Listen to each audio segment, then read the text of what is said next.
awaken, gathering their belongings, ready to go towards the city state. And along their way, travelers from great nations, islands, distant lands, humanoids and species of all shapes and sizes, strapped with weapons, gear, armor, heading in the same direction. And they notice to each man, woman, and child, they are carrying with them a sword. But unlike any other time, the players completely aware of forming militaries, banditry, um, scouts, and other kinds of aggressive nature from different individuals. They notice here it's more a gathering of expertise, a gathering of history, because on this day, when they arrive at the city state, it seems everyone is armed and ready to bear a sword. Today, on the Day of Swords, we're going to break it down, come up with some ideas, top off on our brain fuel. But just to prep ourselves, let's get ready for intro, get back into it.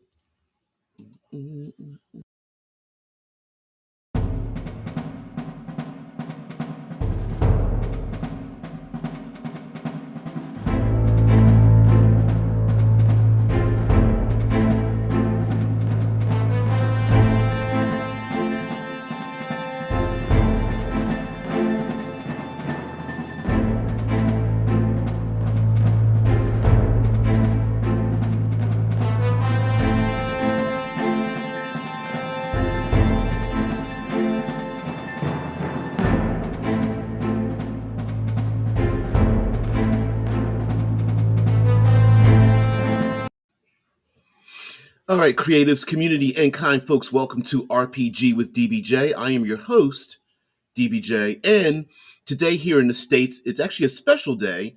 It is a holiday for us, known as Labor Day, which tangentially really deals a little bit with what we're going to talk about. So every day, 5 days a week, not every day, but 5 days a week, we talk about a prompt and something that will get our mind flowing when it comes to being creative in the tabletop RPG space. And today is the Day of Swords.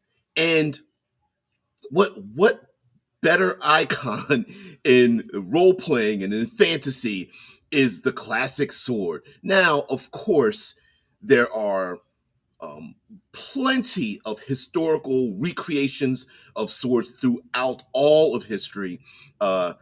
Even Wikipedia, if you prefer to trust it, says that the earliest specimens of swords date back to 1600 BC, and that's a very long, very very long time.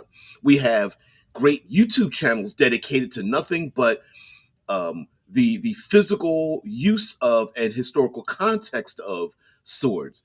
And on this Day of Swords, not only am I imagining this day, maybe it's a festival, a holiday, a celebration, it may be a gathering of people from great nations in your setting, and a way to introduce some of the allies and adversarial nature of different factions in your world, but also maybe some of the fighting styles, the uh, introducing the players to some of the best swordsmen or sword schools out there. There may even be this may even be a rather temporary but useful method for player characters to find out, like, who are the best, who are the brightest, who are the best armed, who have the best forging skills. And of course, we're going to have a little conflict with the players ourselves.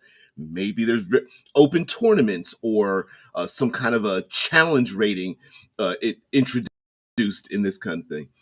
Um, let's see. Deadman says, Reno, Ren, Rorona Zoro, one of the characters from the manga anime One Piece, used three swords, one in each hand and a third that he'd hold in his mouth. Yes, I just I just saw the live action trailer for that. Yeah, yeah. In wasn't a sword, but in Crying Freeman, he used to hold a blade in his between his toes. Kind of cool. It's very creative. Very creative. Start thinking about it. You're like, that's weird, but actually kind of cool. Um, the Shai says, I went to a Viking museum in Denmark and they said that hardly anybody up there was rich enough to have a sword or any metal weapons. Uh, Swords are, even till today, swords ownership, like a real sword, tends to be one of how now the word's been kind of permutated today, but one of privilege and or honor or wealth. Um, uh, Heck, even the legalities of using a sword to defend your home, uh, even in a modern context, tends to take on a different connotation than it would in the past. But maybe it's similar. Um, I'm imagining. I mean, if a servant person, those of a lower stature, were to draw a sword and use it with any effectiveness or even no effectiveness at all, the question would be: sure, they're defending their life, but where'd they get the sword from? Yeah, yeah. Swords are usually weapons of nobility, and many of them weren't even used as we got to different eras of time, that they were just for ceremonial use. Um, it wasn't until recently, well, they still use swords in modern military for ceremonial purposes, and heck, the United States Marines still use the swords, and I suppose attaching a bayonet to a weapon kind of counts a little bit. Um, so yeah, absolutely. And sword manufacturing itself. Hey there, Mike. Wow. Sword manufacturing itself is a skill unto which, what is it, Damascus steel, even till today, people are trying to analyze it and replicate it and such. So just to make the artistry of creating them is just one aspect before people even start using them in a um, start mass producing them for militaries and things. So I think the Day of Swords could be kind of interesting, whether it's player characters doing a heist to steal one, or the materials, um, the the the the metallurgy itself may be a thing. You could have strange bedfellows who are just there to honor a great um, skilled individual who makes swords, and great enemies could get together and just, over drinks or tea or just history, watching a great craftsman produce a thing. It could also be, I mean, imagine, hey, and Voom, hey there, hello everyone. I'm surprised a number of you are here, so I thank you very much for this being extremely early on a holiday here in the States. There could also be a rare opportunity for, let's do a stereotypical dwarven mine who has their rare elements to make the hardest mithril steel weapons, normally into battle axes or hammers or something, and then they're able to combine that with the gnomish fey materials, and then the elves have their, maybe this is an opportunity for them to get together, and these rare blades are made because of, maybe it's in honor of a day when their peoples did get together, and they make these rare blades on this day for use for the greatest warriors. So you have conflict coming along. Hey, us and me or my buddies or my faction, we're the greatest swordsmen. And you have competitions and tournaments and things to fight for these blades that are very rare, because maybe they come together um, through a uh, confluence of rare skills. The hardiness and the durability, but maybe not so much the artistry of the dwarves, but then the uh, the tender filigree of the elves, and then, I don't know, the magic of the gnomes, but the brutalistic usefulness from the orcs or something like that. Yeah. Yeah, Mike says swords historically are limited to social class. Yep. Metal is very limited too, just being able to I mean, because there's a lot more things ancient peoples could have used metal for than a sword. But Germany and Spain got around uh, that with really long knives that were technically a sword by length. A simple messer evolved into a Kriegsmesser. Oh yeah, if you could make something big, you could always make it bigger, right? You know, um, daggers. We've had daggers made of all kinds of materials from around the world, and getting them just a little bit bigger. And then, of course, how they're used. Yep. Deadman says people have managed to make an approximation of Damascus steel. Yeah, they well, and isn't that kind of strangely beautiful in a way? Like that. Yes, today we have materials that we can make what we consider to be stronger than steel swords, but still can't figure out how to duplicate the method that made it in the first place. So it's kind of cool. It's like how did it's the Egyptian pyramid idea, right? Like how did people make those things back then? And today you're like, well, we can make an approximation of it, but is it the real thing? You know, which in and of itself is pretty interesting too, especially if like dwarves have mithril, but what if there were blades that were harder than that, but they were never made of mithril? It's like, well, how did they make the sword that tough? you know, um, hey, maybe there are enchanters that gather together on this time where we've got like the military might of swordsmanship skill meeting together with maybe more of the peaceful non-combative elements of elementalists and summoners, and like this is the day when like the intelligent blades are made. Mike says a day of swords might be a tournament where a simple commoner might earn the right to bear a sword, something akin to becoming a minor nobility or gentry through a challenge. Hell yeah. Why not? Maybe it is open. Like, listen, we don't care. It's the day where no one cares about your social status as long as you choose to be into the conflicts, and maybe there's like a certain type of badge of honor or a banner, or people wear a particular, it's a light blue scarf or something wrapped around the neck or the arm or whatever, and they're marked, and on that day you can just step right up into this like upper echelon of individuals. You get to wield a real sword, and maybe there are trainers or mentors or something that, you know what, we've been waiting a long time, here's your chance to shine. Or a school, heck, a school of swordsmanship. All right, I've got my 8 students, go ahead and step in. And listen, if you have some maturity with your group, maybe this has been relegated to a certain class of people, certain gender, a particular age of individuals, those from a certain region or genetic makeup. But today, you get to blast that off the doors and like, listen, I've been training people, blah blah blah blah blah, and they're just like, well, young women aren't supposed to wield weapons. And you're like, you haven't met these ladies, right? I mean, that's always a great thing for role playing games is to challenge the to make people look insignificant and have us be badasses in a world that best reflects our own imaginations. And what better way than to throw somebody else's opinions right back in their face? So that's a way to be a badass as well in role playing games. So yeah, not that I suggest it, but why not? I've played Call of Cthulhu games where we've done that all the time. Um, yeah, the sword giving you the right to own your own land.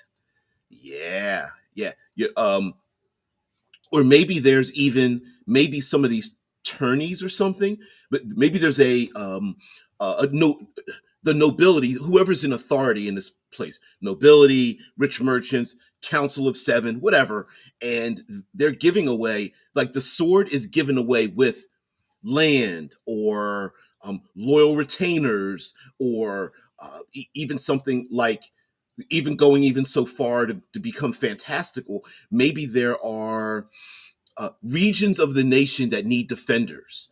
The Feywood, there's an opening into the subterranean realm. There's a dark swamp, and they are part of the nation. And so to defend them or to defend that border, we need the greatest swords people, and we don't care where you came from.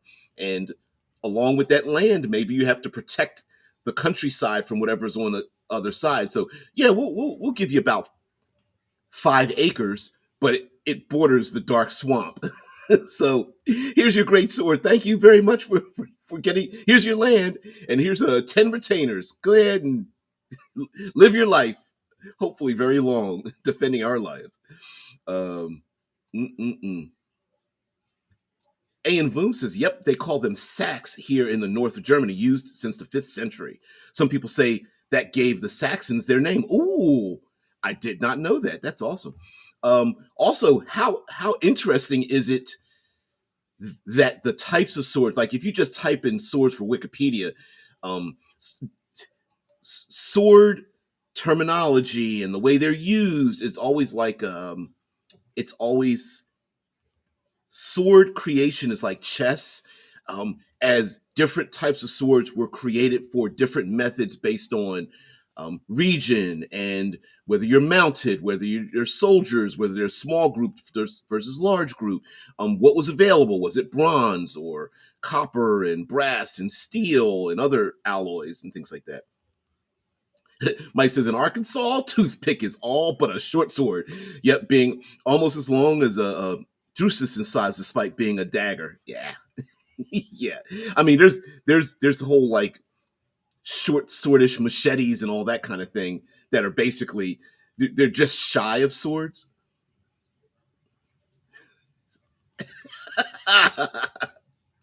Thank you. Yeah. So let's bring all the people to the chat, and they have like, yeah. Don't get me calling. What was her name? Nas and oh, my brain's going. Oh man, yep. Just like the milkshake. Mm-mm-mm. Demian said the legend of King Arthur began with a tournament to find the warrior who would be allowed to try and draw the sword Excalibur from the stone. I forgot about that. I thought it was my mind, my head canon makes me think that it was random, but it wasn't. There was a tournament for that. What a cool way to have a tourney where no one is allowed to use the sword until you fight to go get the sword. Then you draw the sword, and then you use the sword then to then use it later on in the tournament, right? Like, so you've got to fight barehanded to get to other weapons to then get possession of the sword.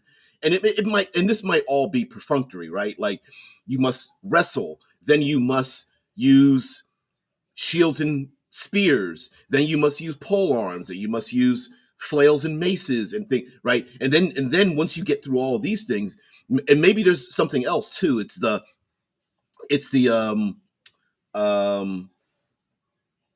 the Spartan mutter triathlon of a tournament, right? Just to be like, you must be able to run, jump, fight, negotiate, parlay, wrestle, have historical knowledge. Like maybe you're tested on all 6 of your common D&D stats, right?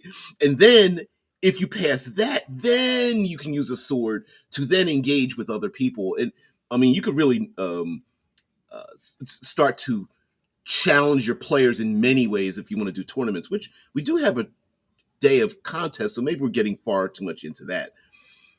Yeah, Mike says perhaps akin to a knight's tale where a commoner knight can earn rights, or it might even be an outside the hierarchy thing where a person who earns the right to have a sword is outside the normal ranking of who's in charge of who, which here comes the conflict right now. Let's say there are individuals that are close to whoever the authority figures are, figure or figures, nobility or whatever, and those who earn the right to have a sword not only are lifted up, but they only answer to the highest nobility. They don't answer to anyone else. And they're like, ooh, we kind of need the best swords person, but we also want people that we can manipulate.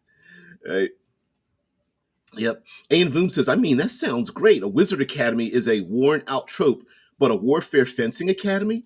Yeah, absolutely. Like, And what if, I mean, we can listen, we're creatives here, right? We can absolutely recreate, restructure, reframe, um, uh, reflavor what air quotes magic is in the world concerning a fencing swordsman academy. So an example would be, maybe there are arcane knights, but it's all swordsmanship related. So a shield spell is like the the offhand blocking a thing, right? So you've got a longer sword in one hand, a shorter dirk or dagger or something in the other hand, or maybe two-bladed weapons, but you really don't have air quotes two weapon fighting. What happens is your offhand is your magic hand. So it casts the shield spell, and your hand just by itself starts blocking attacks that are coming to you, even if it's blocking, I don't know, magical attacks or something. Or what are some other spells?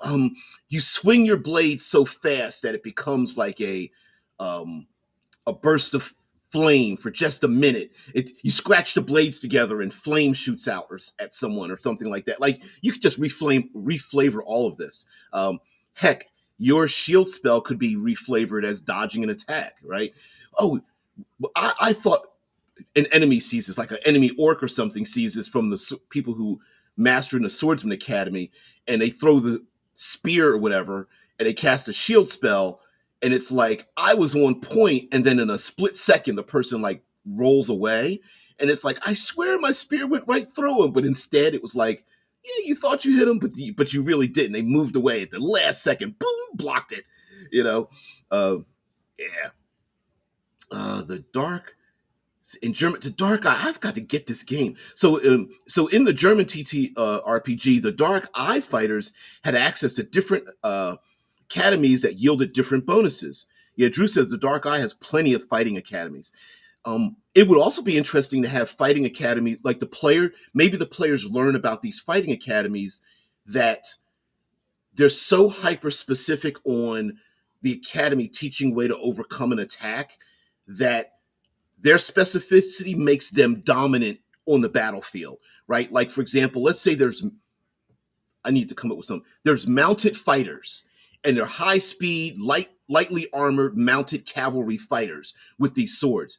And when they're mounted and can move fast, PCs need to watch out. They get all kinds of bonuses. It's like they dominate. But if you can get them off their mounts or slow their travel, it's like that's their weaknesses. And maybe these different I'm about to say magic jazz hands. Yeah, exactly, right? I cast the spell.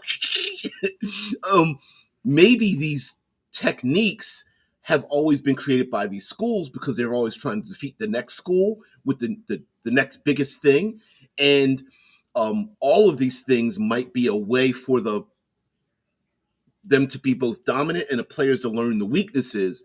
And it also may give you, it's the tavern idea that I have, right? The tavern and campfire idea, where the tavern's a microcosm. Maybe these academies are a microcosm of the conflicts in these different regions, and that might be cool. Drew says the offhand is magic hand. That would be sinister, pun intended. Yeah, yeah. The offhand is a mage hand. Hell yeah! You're holding three swords. How are you doing that? Left hand, right hand, mage hand. Oh yeah. And like, well, you can't use a mage hand as a weapon. Nope. But I can sure switch the weapon out. Toss one in the air. The mage hand tosses the other weapon. Switch them both out to catch them in mid swing. Yeah. A Day of Swords might also be a competition between rival schools. Say a College of Swords versus Eldritch Knights versus Blade Singers for the right to command the army. Hell yeah. Hell yeah. Um, especially if there is an upcoming conflict, or the nation has always had these conflicts and they're always looking for the best and brightest. And it's like, yeah, the Eldritch Knights and the Blade Singers, they've got their idea, but maybe, just maybe there's like those who eschew any kind of magic. They're like, listen, we've got the skills. We really have the skills, and this is our time to shine. Or someone, heck, who's to say that the classic evil goblinoids don't show up, and the nobility is like, yeah, they're actually pretty badass with these weapons, and the local so-called Knights of the Silver Flame or something are just like, how did we get beat out and the hobgoblins get to be be the defenders of the nation? And they're like, they won fair and square, sorry. Yeah, mice is perhaps an order of hedge knights or knights of the march. Yeah, a march being an area bordering dangerous territory that must be protected. Yep, has a is the place that either the schools, how the schools are taught, and of course, we have to have a lot of like non-lethal conflict that probably will lead to some pretty lethal encounters as well. Um, maybe there's even on the Day of Swords. Maybe there's even um, a social idea that even your weakest members should have some skill in fighting. Like maybe the players are like they're like, we're fifth level characters, we're badasses. There's all these zero level human beings, and they come into town and they come to find out like even the lowliest of people, the barmaid, the ditch diggers, the even they have like skills, swordsmanship skills, and it's like, ooh, maybe we don't want to pick a fight with your commoner because he in this realm, maybe the population isn't big, but they're all kind of badasses in their own way. Yeah.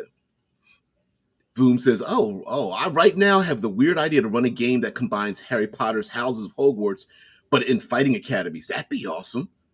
That would be kind of sweet. Maybe the fighting houses, there's enemies on the border, monstrous arcane enemies, and the fighting houses have specialized in a way to fight off the more arcane styled monstrous entities that are always trying to break through the border. So there's a reason why they used like single bladed curved weapons against in a mounted combat, and whereas the double edged, shorter, more short swordish type of skill is used against another type of enemy or something like that.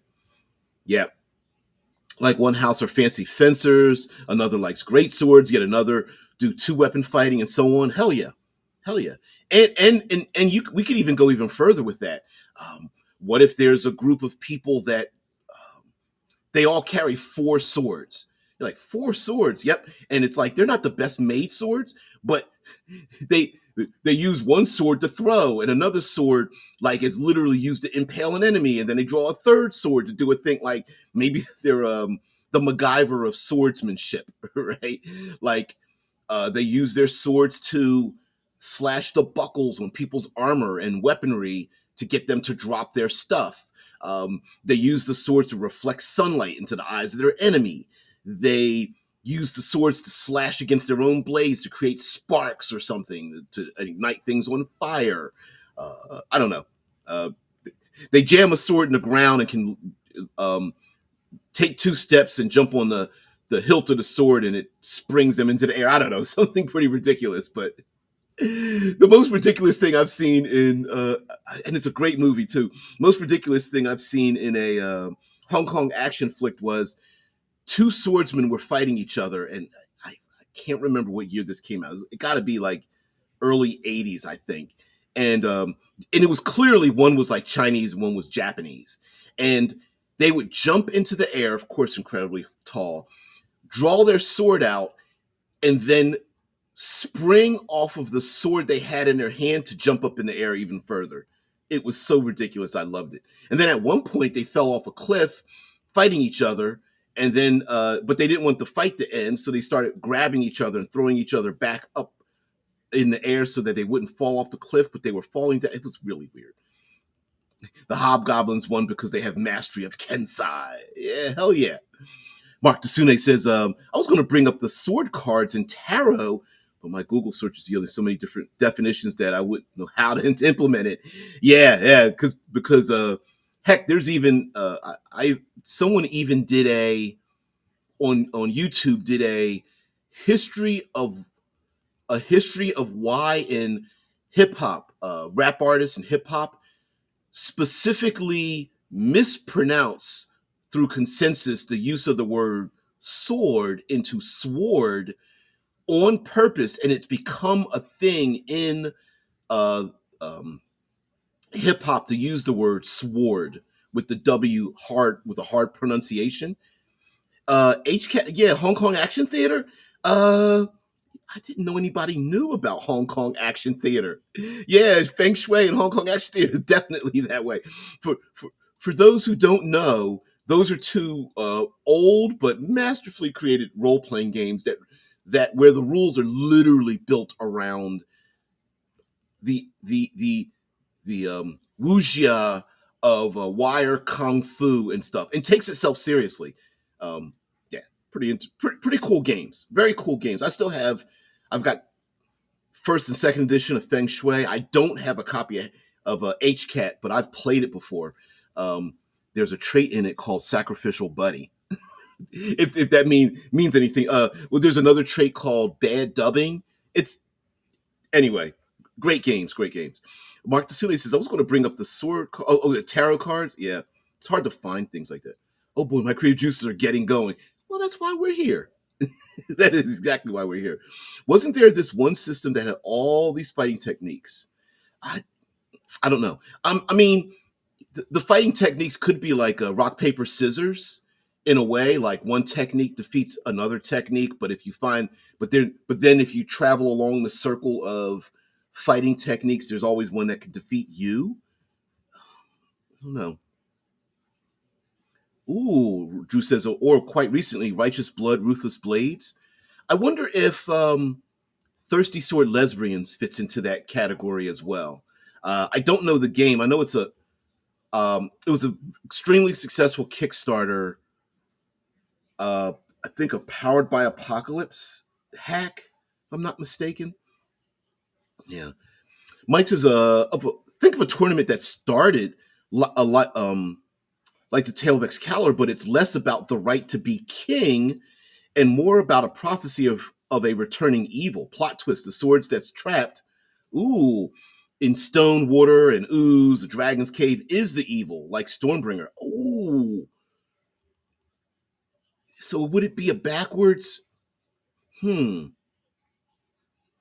It would solve the problem of a single MacGuffin, and you could have 12, like currently in fifth edition there are 12 categories of monsters, which could apply to the 12 schools of fighting, which the fighting is able to be used against those schools. So maybe there's a sword fighting, like I don't know how to describe this. So you guys help me out. So school of giants, school of plants, school of oozes, school of dragons, school of celestial, school of fiends, but it's all based around uh, um, the the mortal plane of swordsmanship. So there is a swordsmanship style that's based off of battling in the lower planes, but it's with a sword.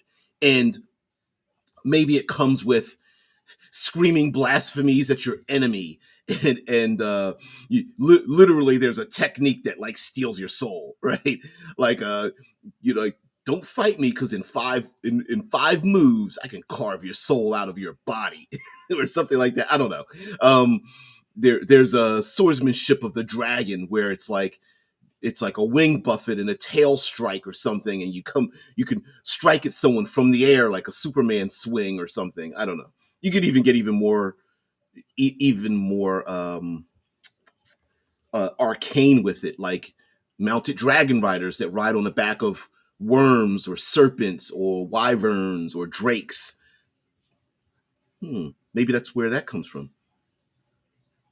Yeah. How could your paper sword beat my rock sword? Yeah. Yeah. Although you could do a 5.1. There is a way to do rock paper scissors lizard Spock kind of thing. Sally, I have to leave you guys. Work is calling. Thanks, DBJ, and everyone. It's amazing. Oh, no, no, no, no, no. Thank you, thank you for making me feel brilliant when I'm not. I really appreciate that. Hey, have a great one. Uh, Drew says, Thirsty Sword Lesbians is powered by the apocalypse, yes, but is relatively open in setting. You can play sci-fi with it, for example. I've never seen the game, but I appreciate that it exists. So yeah. Although the title, I'm always like, so in what way do you play either a sword, a thirsty person, or a lesbian? I'd like to know how you gamify that because I'm like I don't know how to play that. Yes, they're trying to get the sword, but because of the way history seems to warp over time in the minds of commoners, they've forgotten that the sword was intentionally lost. Ooh, and they got to get it back, maybe maybe someone has manipulated history to gather the swords together. They were intentionally lost and separated, and to try to get them together. And they're teaching the skills in the schools to get the swords and whatever big bad evil. So the players benefit from learning these skills to get the swords, but really the idea is that all of a sudden it's like, no, you weren't supposed to get the swords together because now I could dominate. But then the players learned from their mistake. They're like, yeah, but you fail to realize we've learned how to fight dragons and oozes and I don't know how you'd fight an ooze with a sword, but maybe you have to gather the sword by reaching into like I don't know the ooze, the gelatinous cube to get it. A sword fighting style from each outer plane. Yeah, using the sword to slice that silver cord. Mm-mm-mm. Deadman says the story of Castellan Garin Crow. Okay, where are we going with this? All right. Presuming it's pronounced Garin. Bears a burden greater than any of his brothers. The Black Blade of Antwer, a cursed and accursed relic of unimaginable evil that continuously brings into him both physical and spiritual peril by tempting him with chaos promises of power or seeking to bind his will with black sorcery. Yeah, that would be maybe it's kind of maybe the choice of finding the greatest or these great swords peoples instead of just one. It could be a group, a cadre of sorts, um, to challenge them not only on their swordsmanship, but they're on. It's also trying to find the person. So it's a corruptible thing. Everyone knows that to get these intelligent sword or swords is corruptible, and the swords may not be limited to just fighting. It could be very arcane or faith based or in nature, whatever. Right? They could it could accommodate many aspects of role playing in our fantasy. But we also need someone strong enough to get the thing to not be corrupted by it. And maybe the big bads already have the blades. And we're finding swords people who can then wield the blades in a good way.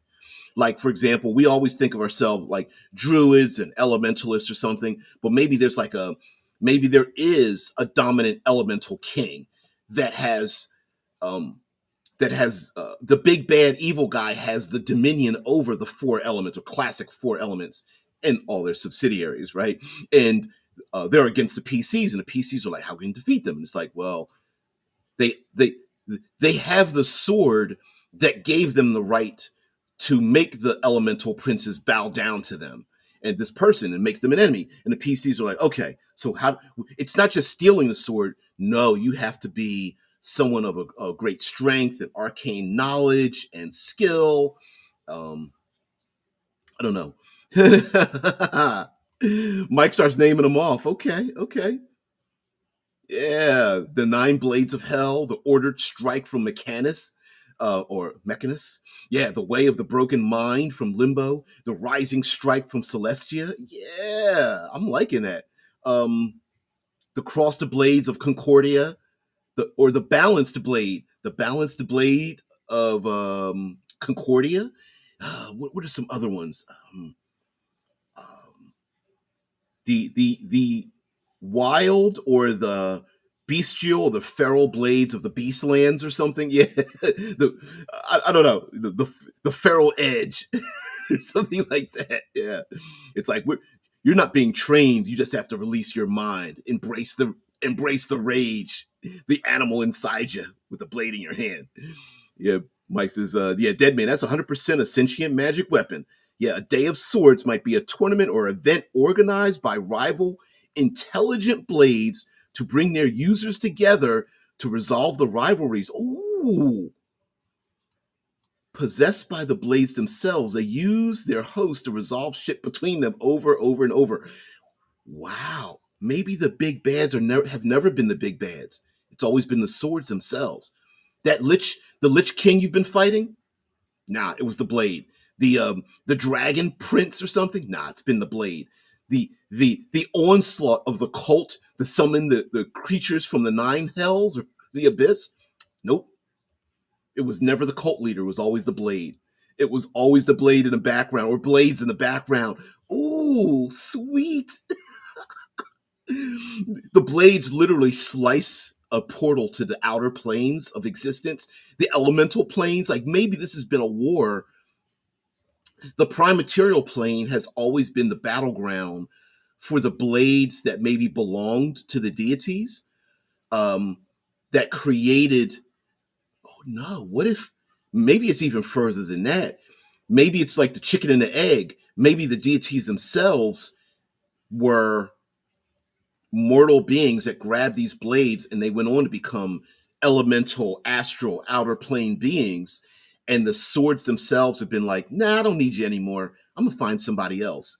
And Asmodeus gets cast out, but there's still like, why is there still a Prince of the Nine Hells? Well, it's not really that. Yeah, yeah, Mike. Yeah, hell's yeah. Mike's like, you miss me? Hell yeah, you're my muse. You're up inside me, sir. You were deep inside me. Damn. Yeah, blame it on the blade. Great way to reject any accountability. Was it me? Yeah. Oh man.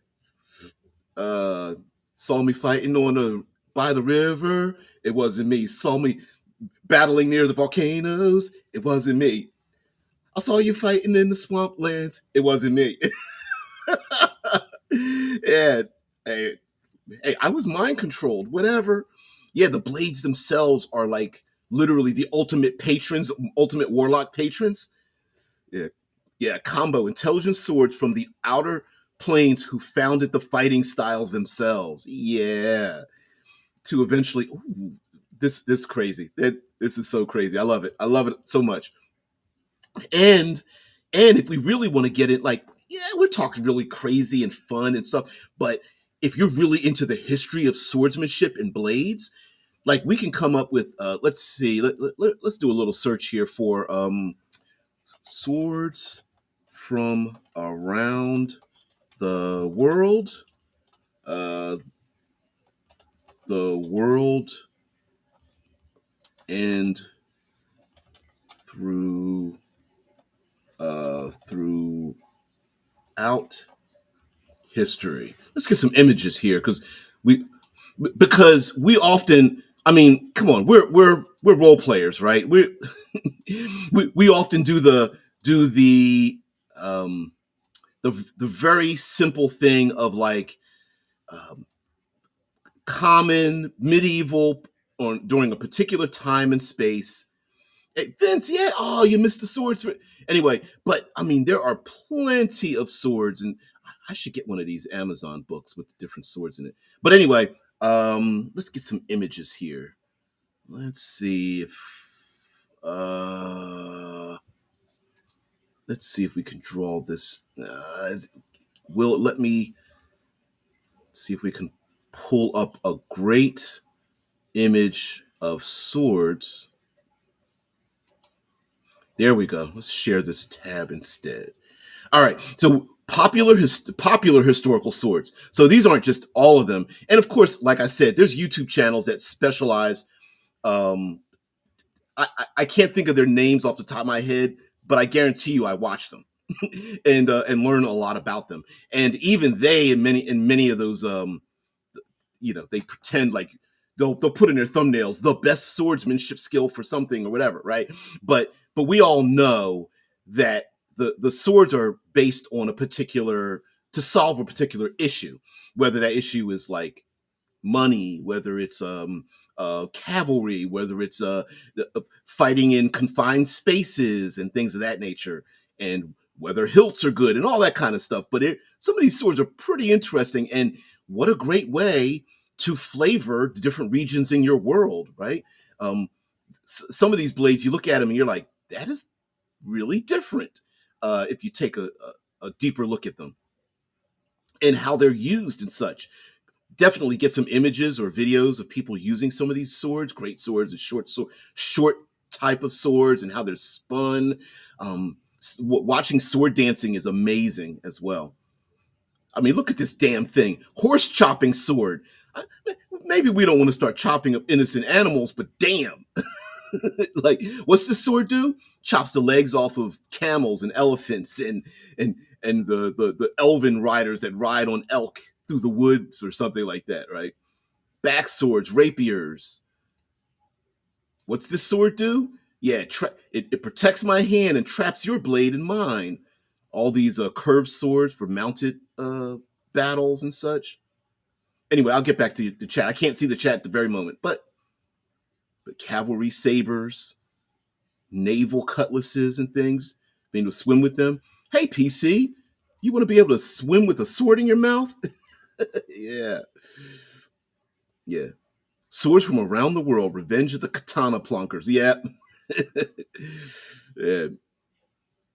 I don't know. I did not talk about the Swords web comic. It's mostly stupid memes about weird sword. Yeah. Stabber with the sword of healing. Magical. Yeah, sometimes maybe it's a little bit strange. I could imagine. I mean, if we're talking about the Day of Swords, maybe this is the day that those intelligent swords that have been manipulating things in the background. Maybe this is where our big bad evil guys come from, and the PCs are like, "Oh, we can't let that happen." The swords golem wants a hug. I mean, it's possible that like just being in the presence of the thing, or if we want to start if we want to come up with some very cool sword story hooks, it could be while while it's very Vince coming up with some claymores, clayway more. You're odd. It will clay some, clay most, clay more, clay way more. Yeah, exactly. Hilarious. Yeah. I mean, it could be like, well, practically speaking, of course, we can always use these swords to flavor like a particular region of our world, especially if historically, plains people versus the swamp people versus the deserts people versus the mountain people. And so the type of swords that they use might be a thing. Or the swords they use are against a certain type of enemy from their realm. Um, the idea of, you know, players might not feel too good about this, but the players might have to protect individuals from, um, the young prince. This is the Wikipedia page on the sword, but a young prince may need to draw the sword from the stone, proverbially, right? And the players need to protect that person so that they can um, go get on the throne. And the PCs are like, we're better than this person, player characters. What if we take the sword? The sword may call to the player characters. I did run a game where we had uh, a one of the players in the game was trying to gather together. It was a classic, like, hey, let's do a a such a basic role playing game that we're just going to roll randomly for things that happen. And it turned out that we used all the basic monsters, all the basic rules. I think it was like BXD, and no, it was after BXD and D, but we were doing like AD&D, and we ended up rolling like 8 to 9 swords as magic items for the treasure as a foreshadow. And they're like, why don't we just make this the goal? And he was trying to go around and gather the swords together, and they belong to these kings from these different realms and things. It was pretty cool. And this is just the Wikipedia page, and it goes through goes through time, and Iron Age, and Indian antiquity, and Greco-Roman antiquity. Persian antiquity and China and such. And yeah, so cool. So cool. Yeah, I mean, we could flavor many of our fantasy interactions with, like, we tend to be so arcane with our ideas that bringing it back to, it's just a person with a sword in her hand, you know, of nobility, and bringing Mike says Clay too much. He's so silly. Yeah, you guys Clay too much. Um, but yes, it could be that wizards and clerics and druids and warlocks and all those people still respect the individual who grabs a sword and wields it with skill. And so maybe there is a type of social um, of honor of sorts. It's like, we don't, on our battlefield, we don't just have wizards casting spells at each other. We allow the swords people to fight, and it's our job to ensure that those fights are as unmodified as possible. You know, big wars with, I don't know, anti-magic shells or something that happen inside of them, and it's just a person with a sword in their hand. In the Dark Eye, there is a legendary sword called Cy- uh, Cybenstrich 7 hit, which can kill any enemy with at most 7 hits. There are campaigns where the goal is to forge it again. Ooh. Imagine being a person who's been hit by that blade 3 times. And their their it's like their mission in life is to make sure they never get hit by, like, they are immortal, powerful beings, and they want to make sure that sword is destroyed, because 4 more times and they're dead. Just like, I became a powerful lich just to get rid of that sword. Orc falchions, elven rapiers. Yeah, yeah, yeah. Elven rapiers. I'm sorry, orc falchions. All right, I could see that. Elven rapiers, pretty emblematic. Halfling machetes, hobgoblin, the dowels. Yeah, let me get back to that image. So let's share this one out here. So let's see, and I think you could even do it by region, right? So I know. Hmm, Gladius, big forearm dwarves, maybe Gladius type of usages. Falchions here, right here. Viking age swords, orcs, the different variations off the katana from the Wakasashi and Itachi. Mm-mm-mm. The civilian Jian.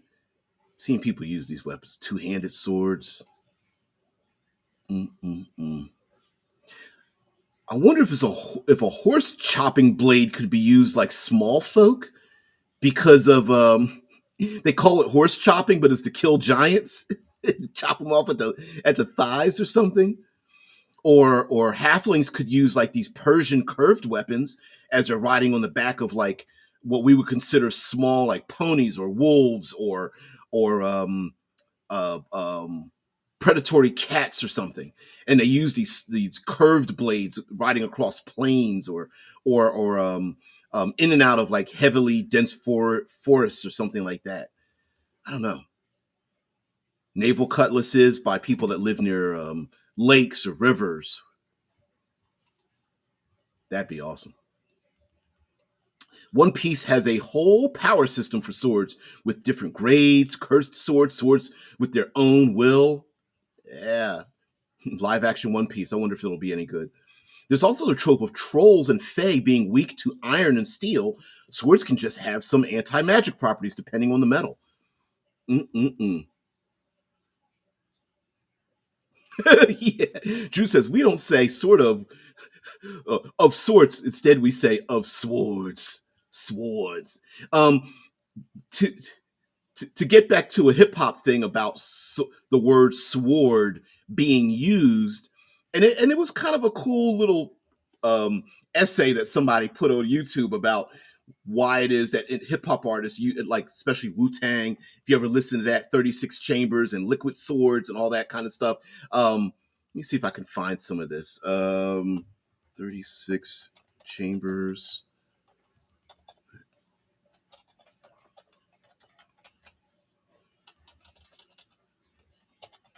See if I can find some images here. Enter the Wu Tang. And of course, all their hip hop music was based around the idea of them watching, them getting together at Staten Island and watching all these kung fu flicks and stuff, and the idea of like liquid swords and 36 chambers of death and all that kind of business.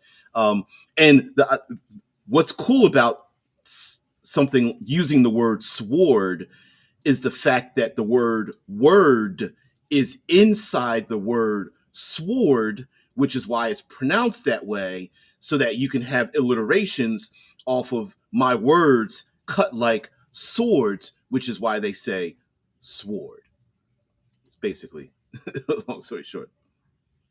Mm-mm-mm. Time to break DBJ's tongue. Okay, in Ember, the blood elves of that setting use ma ma ma Maquitos. Oh man, yeah. Are those the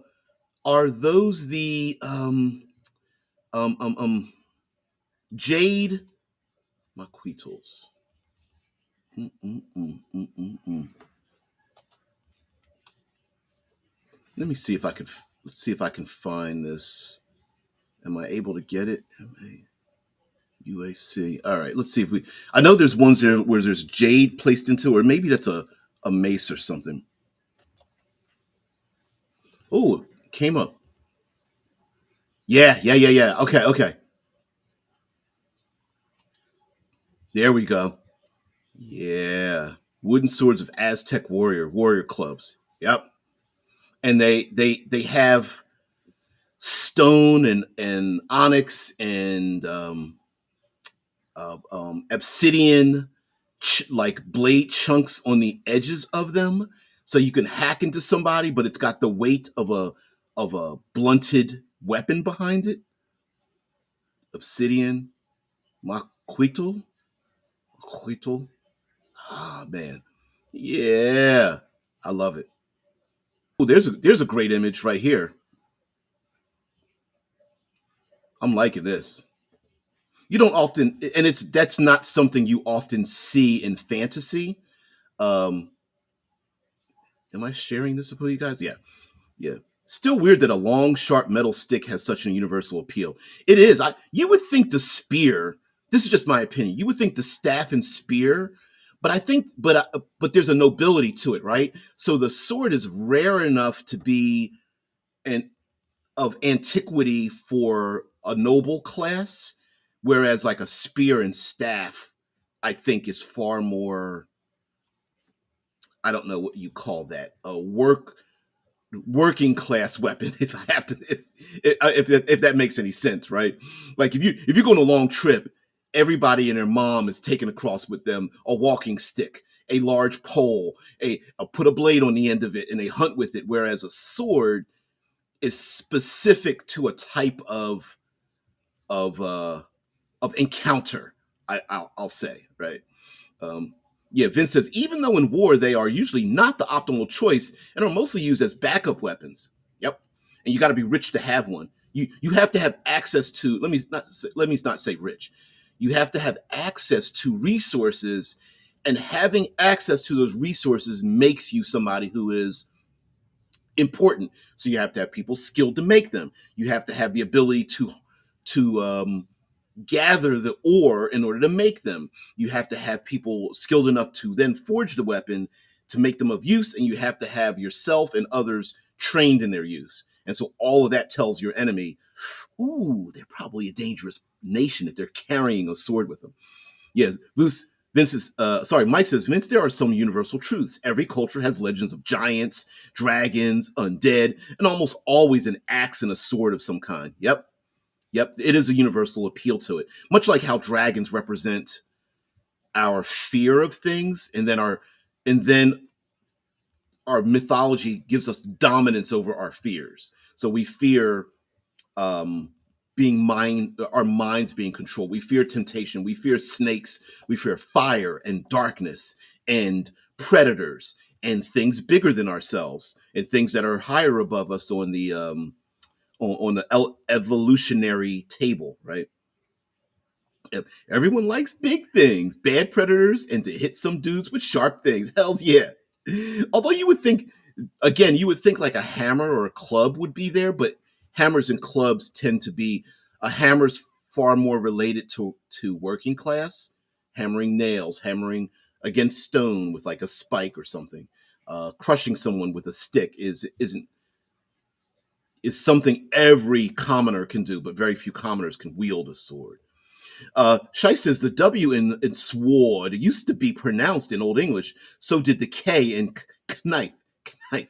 I think part of me thinks that the W in sword, a W in sword, is pronounced by altering the O sound as a consensus. Like I think some people will pronounce sword, not SORD, but sword as in SAURD, like like almost like saying sword. If I can alter my pronunciation of it, right? Yeah, Mike says they use obsidian. Maybe it's jade and jewelry, obsidian in those ma, ma, maquatl, ma, maquatl. I don't know. Obsidian will shear on a fine level such that you can cut sharper with a piece of obsidian, finer than a surgical scalpel. I've heard that. Yes, that you can break. You could break and gather obsidian to make sharp needles with them. You can almost split a hair with how sharp obsidian can get. Wow. On the day of swords, all tools become swords. Better watch out that the children do not play with any sharp edged weapons that day. Yeah.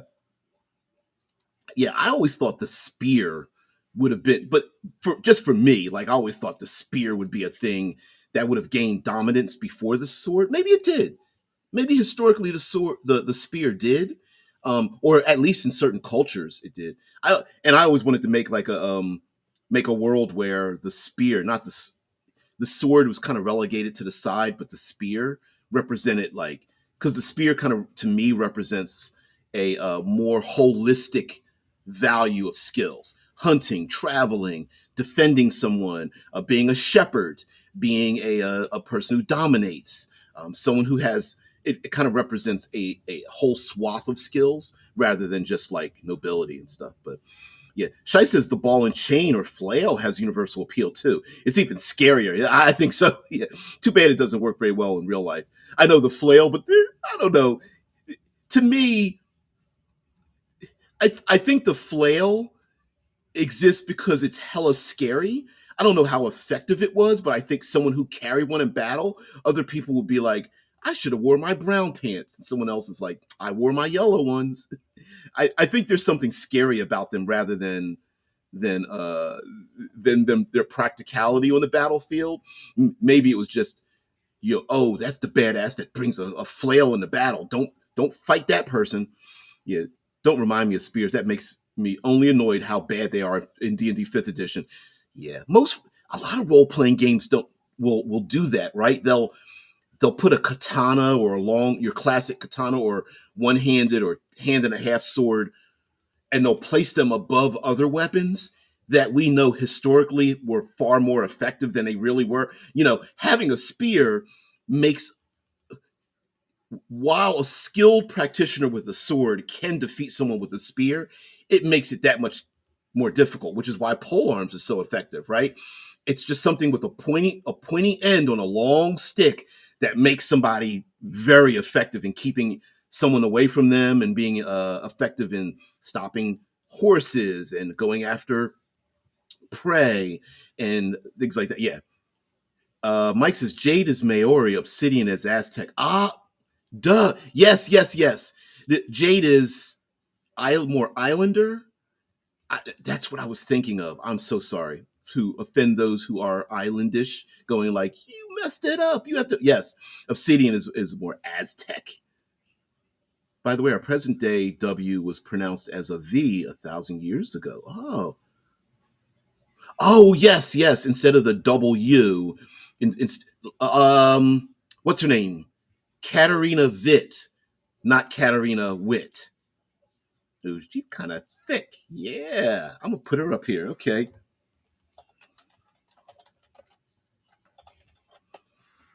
Yeah, there she is. Yep, and it was always pronounced. That's the. I think that's one of the first times as a kid I remember pronouncing the W like a V, and then well, no, no, no, because when I started reading all of those role playing game books, there was a lot to do with that too. She had, she was had thick thighs. Hell's yeah, oh yeah. I think in the '80s. Mm-mm-mm. Anyway, um, let's share this out. Sorry. Okay. Um, Mike says the spear was dominant for centuries. Yeah. Spear, when you want to stab someone a few steps away. A bow and arrow, when you want to stab someone far away. Yeah. The javelin was like, what about me, boss? Let me step in. You guys forgot about me. You're like, nah. Hey, javelin, you were just in the middle. Not quite a spear, not quite an arrow. Spear was the weapon of the common soldier used in formation. Yep. When combat became infused with individual glory over state glory, the sword started to take over. Hmm. Yeah. Vince says in Pathfinder 2, they give all kinds of weapons different tags, and spears are actually a solid choice because of range and throwability. And I think that's probably closer to what we would prefer in our role playing games. Like, um, ignore the name of the weapon, but attach applicable tags that describe the weapon you're using, and then do a thing, with that weapon, right? Because we can always make the case that one weapon's better than another one, but the problem is that because of work, is one weapon really better than the other weapon, or is it because of we conflating workmanship, eras, how they were used with multiple people versus individual combat? Is it about skill?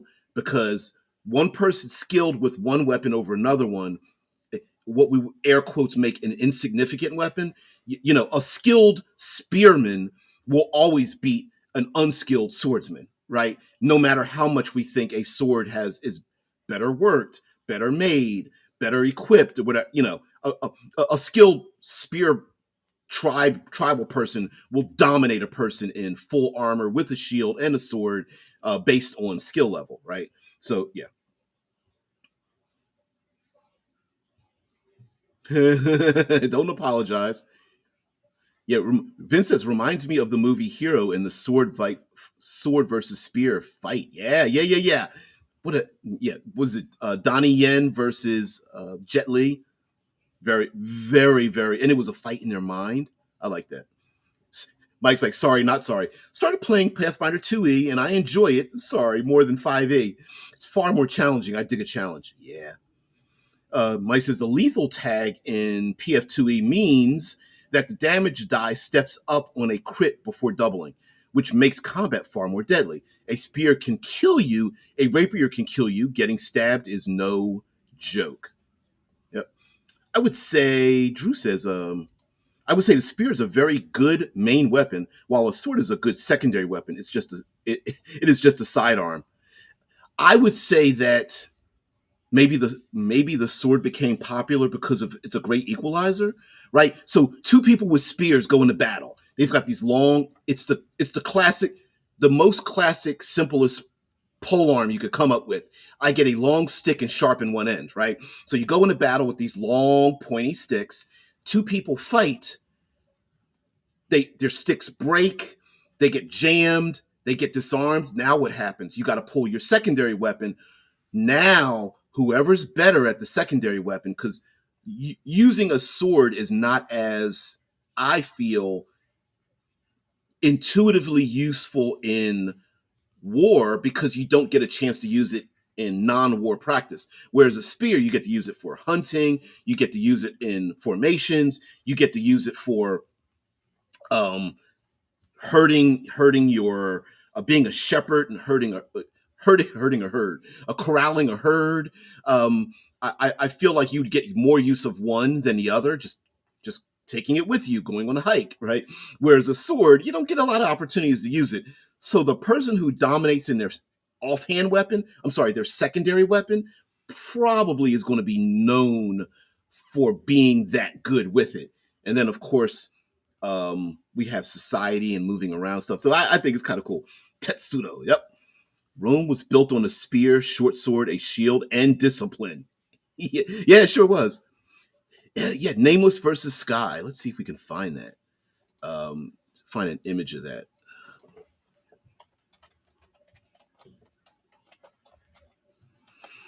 It was Yep, Nameless versus Sky, and also Nameless versus Broken Sword. Mm-mm-mm. There's a. I mean, the entire beauty of the movie Hero is just unmatched. But I will say, in this particular battle, I loved when Nameless slapped um, Sky's spear and sent a shiver through it that like made the water fall off of it. And they had the person playing the music. They were like, "No, don't leave, don't leave." I do want to play that clip so bad. I want to play it. Yeah. They're like, nope, here's some coin. Please play us some music while we fight in our minds. Mm-mm-mm. There we go. Rome. Oh, yeah, yeah, yeah. I wonder. No, this was a derivation of the Day of the Sword. Imagine fighting a horde of Roman goblins in formation. Ooh, shields tucked down in a phalanx or like a shield wall. An undead legion from the Shadowfell would be terrifying. Yep. All right, we've gone very far with this. Um, very, very, very far indeed. So, guys, thank you very much for being part of the show. You know I have to. Oh, let me share this out as well, so people can get together.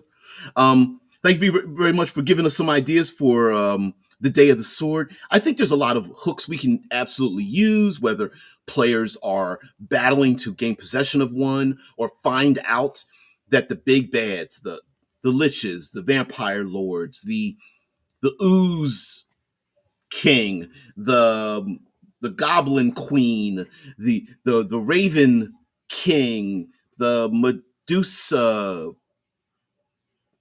Viscount, I don't know, whatever. Come up with all these different big bads, but it's really been the intelligent swords from all across the multiverse, creating conflicts that go on and on and on. The Grey Legion, it comes for you. Oh, wow. No, I don't have a Day of the Shield to balance it out.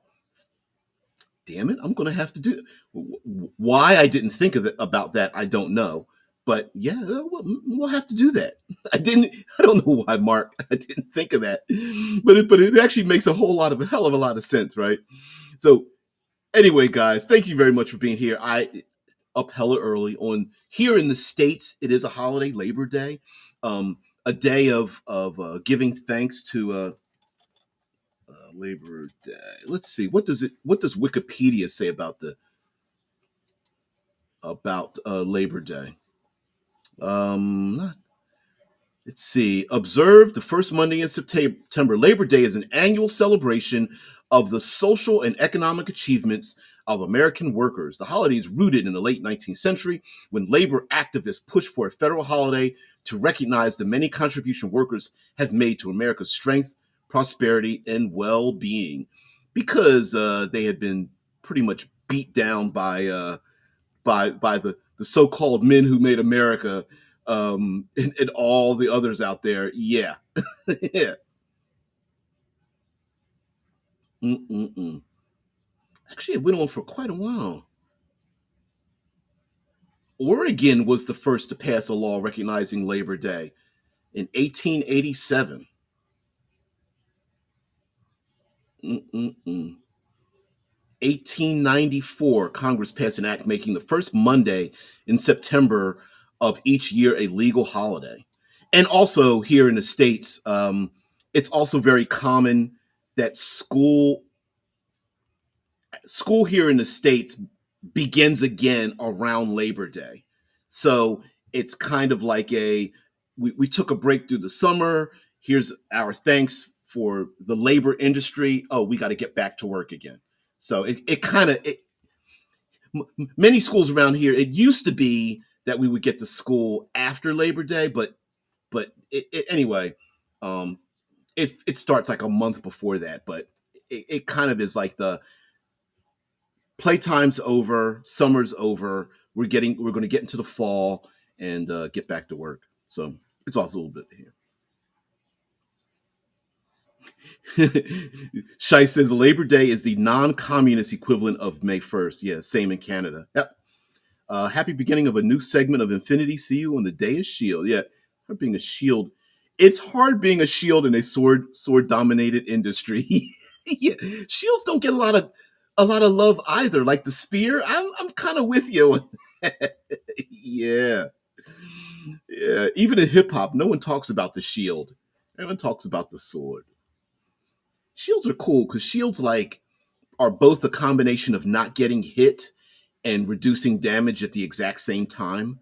So, yeah, not a lot of love for them. Anyway, guys, have a great one. I'll see you tomorrow. We're going to definitely have a sort of Day of the Shield coming up. Maybe I'll push one and get the other one up there. Anyway, guys, have a great one. I will see thee later. Peace.